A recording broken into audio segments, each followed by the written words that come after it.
Balikuda block तितिरा पंचायतर केउटपाड़ निकटरे Alka नदी उपरे नूतन सेतु निर्माण पर भित्तिप्रस्तर स्थापन करा जायछि। विधायक शारदा प्रसन्न जेना और सांसद विभु प्रसाद तराई द्वारा भित्तिप्रस्तर स्थापन करा जायछि। जल निष्कासन विभाग पक्षर प्राय 5,11,22,000 टंका व्यय अलका नदीर पुनरुद्धार सह केउटपाड़ निकटरे एही नूतन सेतु निर्माण कराजिबो। एही सेतु निर्माण हेले बालिकुदा और एरसमा ब्लॉक मध्यरे यातायात सुविधा सुगम हेबा सह दुई अंचल मध्यरे दूरता कमिजिबो बोली कहिसेंती विधायक।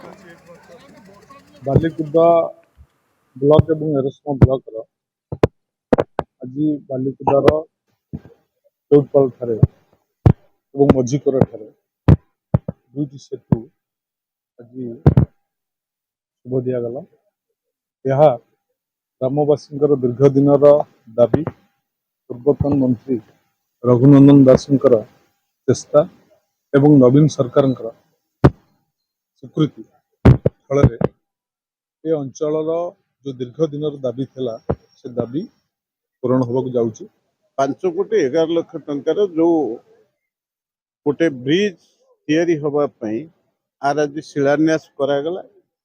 आमर बालिकुदा ब्लॉक केउटपाड़ गाँ पाखे जोटा अलका नदी उपरे अवस्थित हो मोटामोटी भाव एटा एरसमा और बालिकुदा भितर गोटे संयोगीकरण सेतु बनी पारिबो।